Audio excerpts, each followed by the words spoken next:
90 kg de cannabis dissimulés dans 2 valises. C'est la prise de l'unité antidrogue de la ville de Daloa. Une saisie faite au corridor du sud de la ville. C'est une fouille d'un véhicule de transport en commun qui a permis aux hommes du commandant de compagnie Claudio Martin de mettre la main sur les 2 valises. Et le responsable de ces valises, interpellé, se défend. C'est une fois qu'il m'a donné ça on se croisait la veille d'un maquis. Sinon, il m'a dit, bon, comme je partais dans la zone, il m'a dit, dépose mon colis là-bas, que ce sont des médicaments qui sont dedans, avec de l'engrais. Que si j'arrive là-bas, il y a quelqu'un qui aurait m'appeler, il allait me remettre 80 000 francs. La fille et moi, on a sympathisé un peu. Fait que, en tout cas, si je partais, elle allait continuer à m'appeler, puis bon, elle est devenue ma copine. La valeur de ces 90 kg de cannabis est estimée à 27 millions de francs CFA. Et le responsable de ces valises sera déféré devant le parquet afin de répondre de ses actes. Il y a quelques semaines, des armes avaient été découvertes dans un véhicule de transport en commun appelé Massa, au même corridor. Et le convoyeur des armes avait réussi à s'évader dans la nature.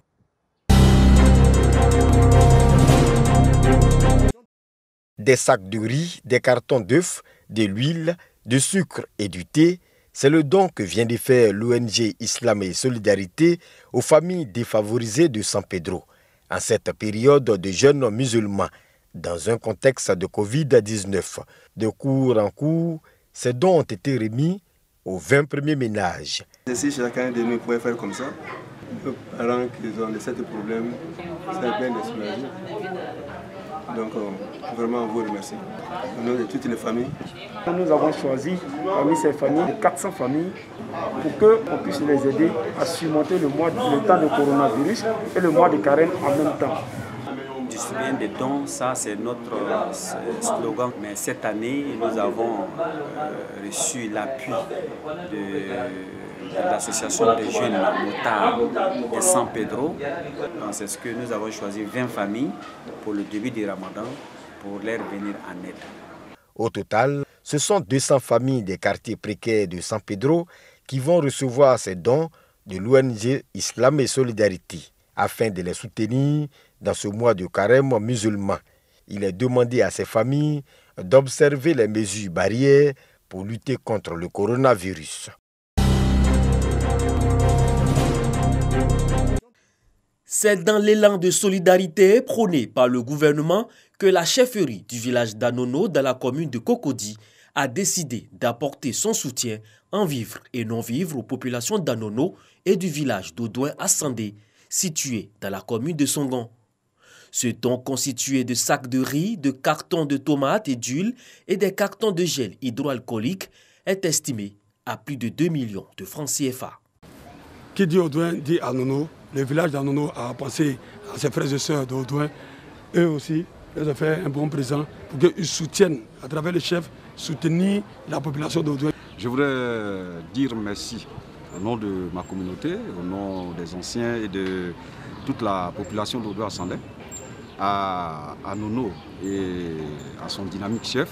Pour nous, c'est un appel à la solidarité communautaire, c'est un appel à la solidarité entre frères, tous les chefs Tchagba, que cette solidarité-là naisse véritablement en nous et que nous puissions apporter assistance à nos communautés. Au cours de cette remise de kits, les populations d'Anono et d'Audouin à Sandé sont invitées au respect des mesures d'hygiène et de prévention en vigueur contre le Covid-19. À Saint-Fra, dans la région de la Marawi, des opérateurs économiques, membres de la communauté libanaise, apportent leur soutien dans le combat contre le Covid-19.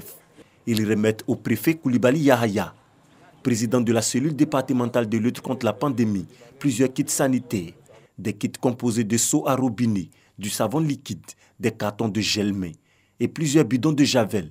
On est à Saint-Fra, on se considère comme des enfants de Saint-Fra. On doit être à côté de nos frères ivoiriens à Saint-Fra. Un élan de solidarité salué par le préfet qui a invité les populations au respect des mesures barrières pour freiner la propagation du Covid-19. Que ceux qui seraient encore hésitants puissent faire la même chose parce que les besoins en espèces sont énormes. Donner des masques à tout le monde, ce n'est pas une petite affaire. Aujourd'hui, on va avoir 65 grands seaux et 65 petits, des cartons, et vraiment on sera gâtés aujourd'hui. Mais on a besoin que d'autres personnes vous emboîtent le pas. Ces kits seront installés à divers endroits de la ville, de Saint-Fra et dans les villages.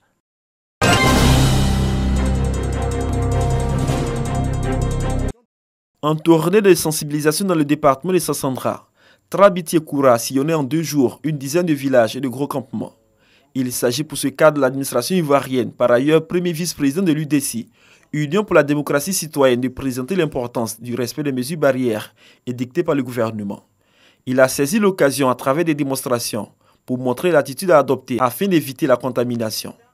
Trabitié-Koura demande aux populations de s'approprier ces différentes mesures, notamment le lavage régulier des mains, la distanciation physique d'1 mètre, le port de masque, l'interdiction de consommer de la viande de brousse et le recours aux centres de santé en cas de forte fièvre ou de toux continu.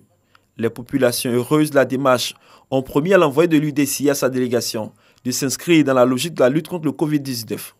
Différents comités de lutte au plan local ont été mis en place afin de prendre la relève de cette campagne de sensibilisation. Et pour renforcer les actions de ces équipes, Trabitié-Koura a fait don de plusieurs kits sanitaires. Des dons qui viennent encourager la population du monde rural à adopter les mesures barrières afin de briser la chaîne de contamination.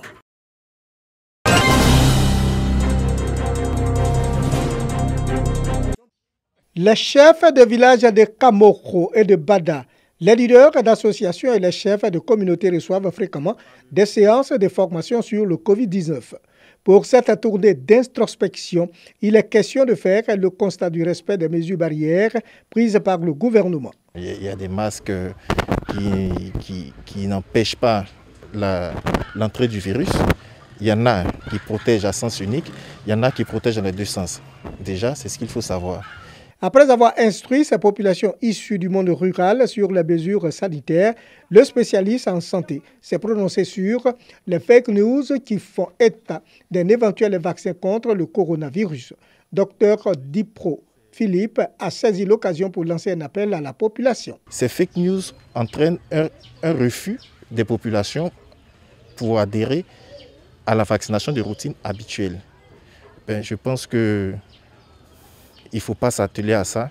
Nous sommes en train de faire reculer un grand nombre de maladies et je pense qu'il faut continuer à faire vacciner nos enfants.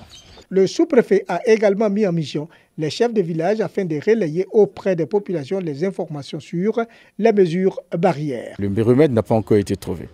Donc il serait bon pour nous que nous mettions en pratique les mesures édictées par le gouvernement de Côte d'Ivoire pour pouvoir freiner la propagation de cette maladie. Des tournées similaires sont prévues dans les jours à venir et dans la localité en vue de freiner la chaîne de contamination du Covid-19.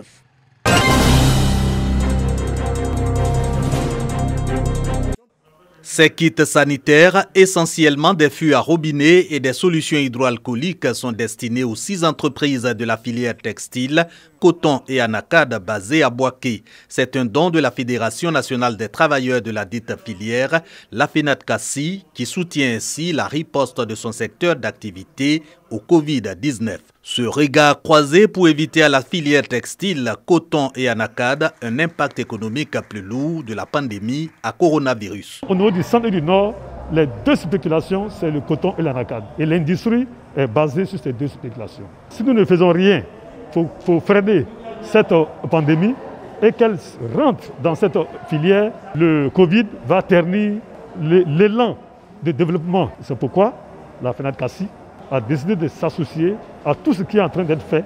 À la tête d'autorité pour saluer l'engagement de la FENATCASI, le secrétaire général de la préfecture de Boaké. Pour tous, c'est un acte de civisme et de responsabilité auquel ils encouragent les autres entreprises. Objectif, barrer la route au coronavirus. Après Boaké, la Fédération nationale des travailleurs de la filière textile, coton et anacade sera aux côtés des entreprises basées dans le nord ivoirien.